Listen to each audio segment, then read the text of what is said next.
Today I will discuss about of the your GS paper 1 mains examination 2022.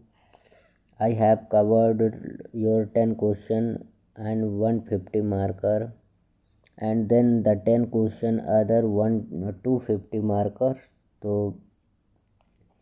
तो अब just you for ready राज्य और उसके प्रादेशिक राजनीतिक प्रशासनिक संगठन के लिए निरंतर चल रही है।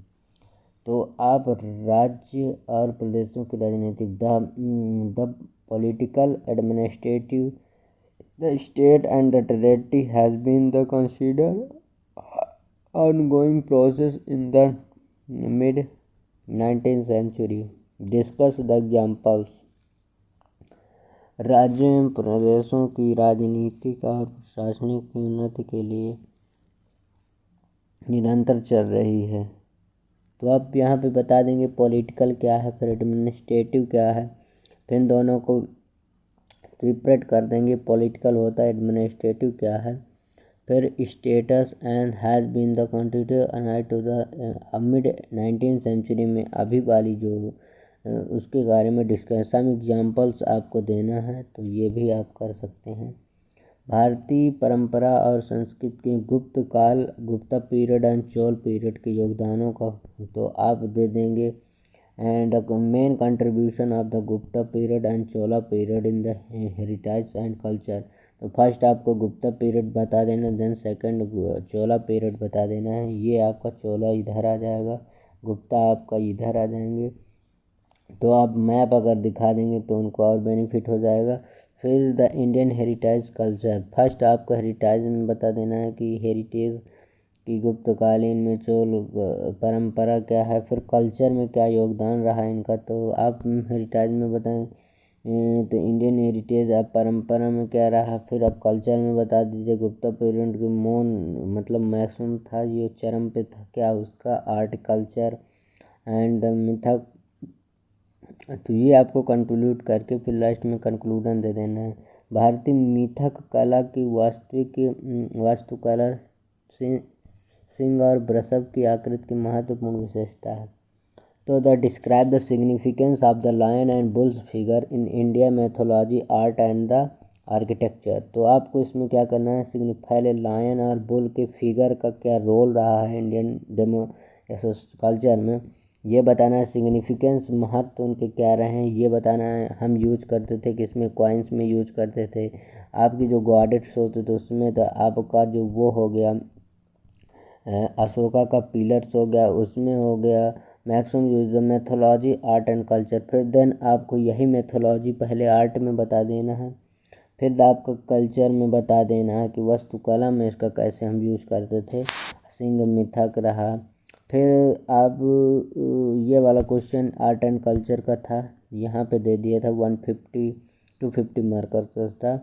तो समुद्री धाराओं को प्रभावित करने वाली शक्तियाँ और विश्व के मसस। तो आपको what is the factor influence the ocean current. तो फर्स्ट आपको बताना था कि व्हाट इज़ द इन्फ्लुएंस की ओशियन करंट को कौन कौन से योर टेम्परेचर हो गया, ह्यूमिडिटी हो गई, सलाइन हो गया, प्रेसिपिटेशन हो गया, वहाँ का टेम्परेचर क्या कैसे, ये आपका फैक्टर हैं जो इफेक्टिंग करते हैं समुद्री धाराओं को प्रभावित करने के। विश्व के मस्त तो ये the describe the role of the fishing industry in the world. अब यही जो करंट है like your warm current and the cold current दो कंबाइंड हो जाती तो यहाँ पे बैंक बन जाता है, डॉगर बैंक हो गया और बैंगर।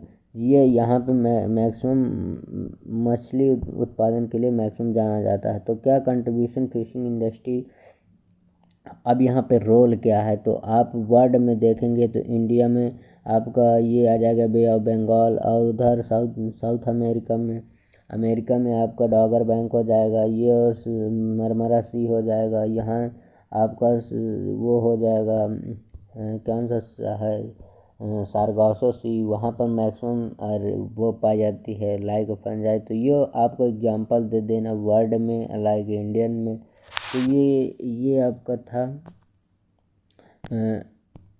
आप यहाँ पे कंक्लूड कर सकते हैं। तो हमने आपको सारा बता दिया।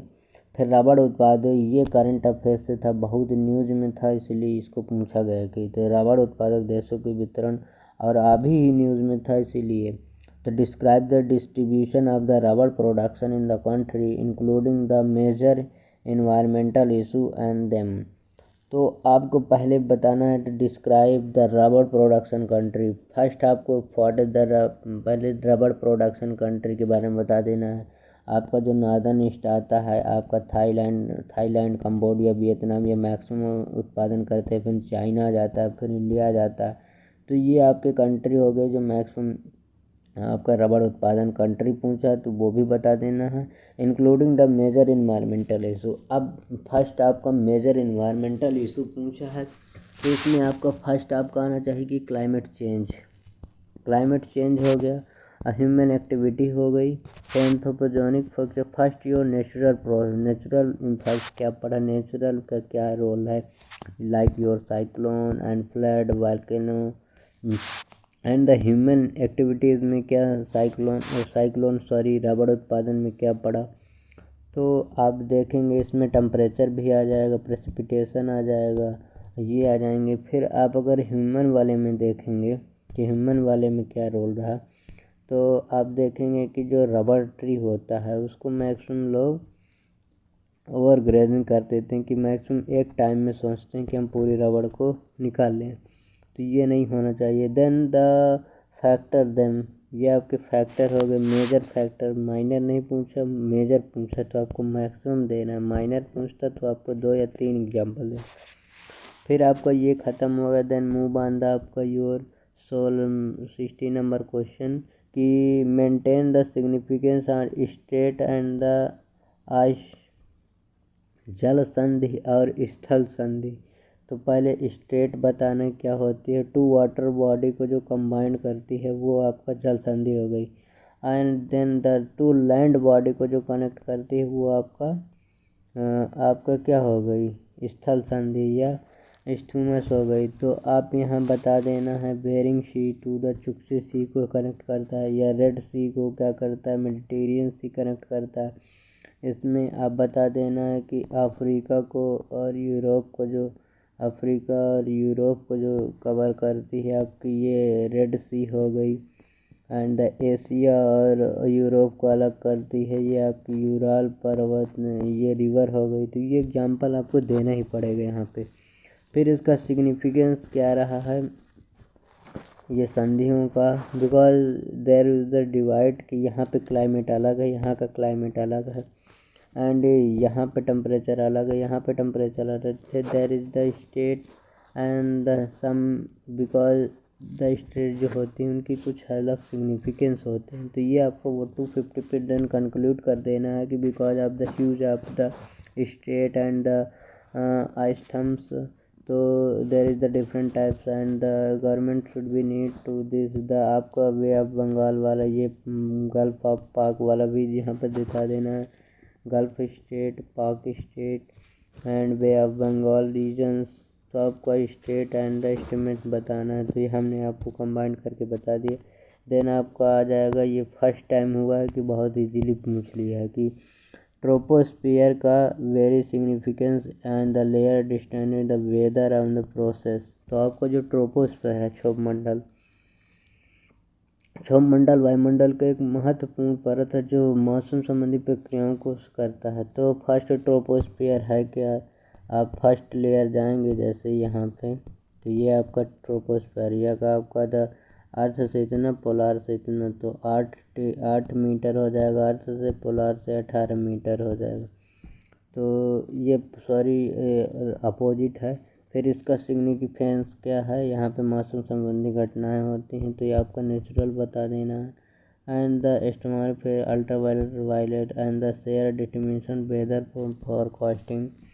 यहाँ पे क्षोभमंडल मैक्सिमम मौसम संबंधी घटनाएं होती हैं और वेदर फॉरकास्टिंग होती है। तो सिग्निफिकेंट बता देना आपको क्षोभमंडल के क्या क्या है, ये सब रीजन है। देन आपका आ जाएगा फिर आपको सोसाइटी से भारतीय समाज में जाति, क्षेत्र, धर्म, समांतर पंथ की विशेषताओं को भी। तो द एनालाइज द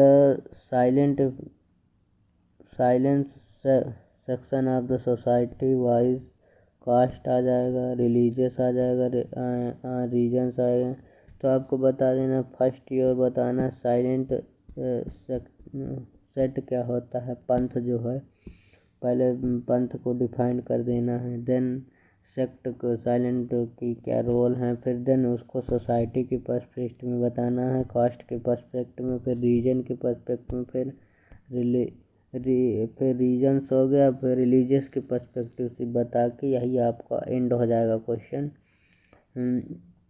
तो लास्ट में कंक्लूड करना है, there is the 3 words caste, religious and regions and society, there is the huge gap and India diversity, and there is the huge gap but because the India is the unity and diversity country. Up you go through to one to another part, then the language change and culture change, and culture change के बाद आपका society change. तो ये that's a reason पंथ निरपेक्ष को यहाँ पर डिफाइन कर देना है।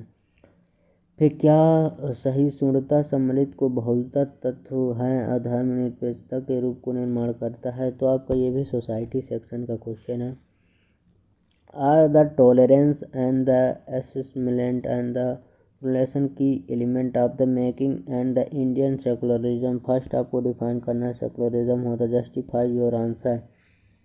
तो आप इनको देखेंगे तो टॉलरेंस की डिफाइन करेंगे, एडमिनिस्ट्रेटिव प्लूरलिज्म की आप द एलिमेंट ये आपका है क्या, तो जब एलिमेंट हो जाएगा एंड द जस्टिफाइड सेकुलरिज्म के पर्सपेक्टिव से आपको करना है। तो धर्मयुक्त भारतीय रूप का निर्माण करता है, तर्क संगत करना है, ये हो जाएगा। देन आपका 20 नंबर क्वेश्चन आ जाएगा, पर्याप्त संसाधनों की दुनिया में भूमंडलीकरण एक नए तकनीक के रिश्तों को भारत में विशेष संदर्भ से स्पष्ट करें। तो क्या है, elucidated the relation between the globalisation. First आपको ग्लोबलाइजेशन होता क्या है, new technology in the world and the scare reasons and the special returns of India. तो फर्स्ट आपको ग्लोबलाइजेशन के, देन द न्यू टेक्नोलॉजी में इसका ग्लोबलाइजेशन का इफेक्ट क्या पड़ा ये बता देना, और वर्ल्ड के पर्सपेक्टिव में और इंडिया के पर्सपेक्टिव में दोनों को कंबाइन कर देना। The secret resource and the social returns of India, उसमें हमें क्या मिला ये बता देना है, रिलेशन भारत विशेष संदर्भ में। तो ये आप देखेंगे सोसाइटी आपकी NCERT बुक आती है, वो आप इसके लिए पढ़ें, और मेंस 365 ले लें वो पढ़ें, एंड करंट अफेयर्स अपडेट रहें। आप द हिंदू पढ़ सकते हैं, उसमें द एडिटोरियल आता है, उसमें बहुत अच्छे एडिटोरियल आते हैं आपकी सोसाइटी, एंड आप द हिंदू से ही एग्जाम्पल कलेक्ट कर सकते हैं और वहाँ पे इसको ऐड कर सकते हैं, और मैक्सिमम आप मेंस के क्वेश्चन पेपर लिखते रहिए। देन आपका thank you for watching video, thank you.